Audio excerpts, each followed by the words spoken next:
33% reservation bill అమలు చేయలేదని చెప్పి, అంటే బిల్లు అయితే పెట్టిండు కానీ అమలు చేయకుండా మా చెవులో కమలం పువ్వు పెట్టిండని ధర్నా చేస్తుంది. అంటే ఇప్పుడు ధర్నానే చేయాలా మేడం? మామూలుగా మీరు చట్టపరంగా కొట్లాడొచ్చు కదా. చట్టపరంగా కొట్లాడొచ్చు అంటే ఏం కొట్లాడతాం? ఫుల్ మెజారిటీ ఉన్నోడు నోరు మూసుకొని కూర్చున్నాడు ఈరోజు ప్రధానమంత్రి గారు. ఈ రోజు ఆయన కన్నా వయసులో చిన్న ఆయన రేవంత్ రెడ్డి గారు ఓబీసీ సెన్సెస్ కంప్లీట్ చేసుకొని ఓబీసీ కులగణన అనేది 100% సక్సెస్ఫుల్ గా చేసిండు తెలంగాణలో. ఆయన చూసినా కొంచెం సిగ్గు తెచ్చుకోవాలి కదా ప్రధానమంత్రి. ముదిరిపోయిండు, మేధావి అంటారు. మరి ఎన్ల మేధావి? మహిళల చెవుల పూలు పెట్టడంలో మేధావి అని అడుగుతున్నా. ఇక్కడ నుంచి 8 మంది ఎంపీలు ఉన్నారు, ఏం మాట్లాడుతున్నారు? ఈ రోజు జిఎస్టీలు బండబాతుడు బాతున్నారు, నిత్యావసర సరుకులు పెరుగుతున్నాయి.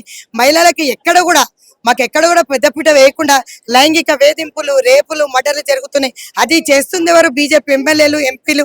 వాళ్ళకి పత్తాసు వాడుకుంటూ ఈ రోజు రాజ్యసభలో పెట్టిన బిల్లు సోనియా గాంధీ గారిని పక్కకు జరుపుతూ ఈయన ఏదో పెద్ద పీకేస్తాడని చెప్పి బిల్లు పెట్టినారు. మరి ఏం చేస్తున్నారు అని అడుగుతున్నాం. మరి తెలంగాణలో మహిళలకు మరి కాంగ్రెస్ ప్రభుత్వం పెద్దపీట వేసినట్లేనా మేడం? ఎందుకయ్యారు? మీకేమైనా డౌటా?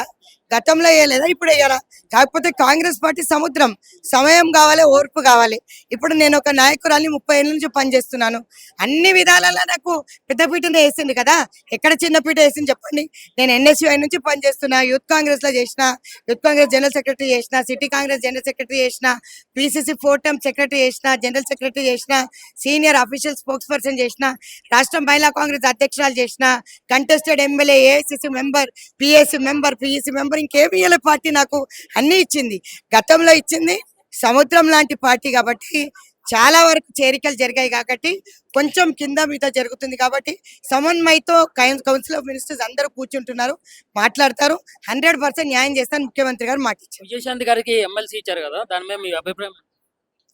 నేను మహిళా పక్ష పార్టీని, ఎవరైనా సరే ఇక్కడ ఉన్న చెల్లెని అందరూ కూడా విజయశాంతి గారికి ఇవ్వడం మేము తప్పు పట్టం. ఎందుకంటే వారు ఒక మహిళ కాబట్టి మేము గౌరవిస్తాం.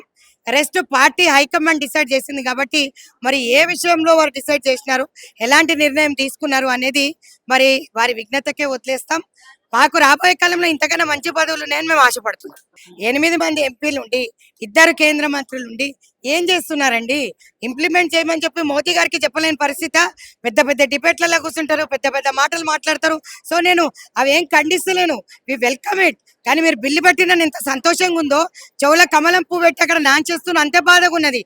కాబట్టి దేశంలో ఉన్న ప్రతి ఒక్క మహిళ సంతోషపడుతుంది అంటే 33% రిజర్వేషన్ బిల్ అమల్లోకి రావాలి. మా డిమాండ్ ఏమీ లేదు, మా అందరికి కూడా సముచిత స్థానం ఇవ్వాలని చెప్పి ముఖ్యమంత్రి వర్యులకు గతంలో చెప్పాం, ఇప్పుడు కూడా చెప్తున్నాం. ఎందుకంటే కష్టపడిన కార్యకర్తకి పెద్దపీట వేస్తేనే పార్టీలో కార్యకర్తలు అనే వాళ్ళు ఉండిపోతారు. లేదు అంటే ఇంట్లో కూర్చుంటారు. ఈరోజు మహిళలు కష్టపడుతూ బయటికి రావాలన్నా, లేకపోతే పని చేయాలన్నా, ఈ రోజు ఇంతమంది మహిళలను చూస్తుంటే నా మీద ప్రేమ మమకారంతో వచ్చి పని చేస్తున్నారు. అంతేగాని డబ్బులు ఇస్తే రాలేదు ఈ క్యాడర్ అంతా. వీళ్ళందరూ కూడా చెమటోడ్చి కాంగ్రెస్ పార్టీకి పనిచేస్తున్నారు కాబట్టి వీళ్ళందరూ గుర్తించి నామినేటెడ్ పదవులు ఇవ్వాలనే కోరుకుంటున్నారు.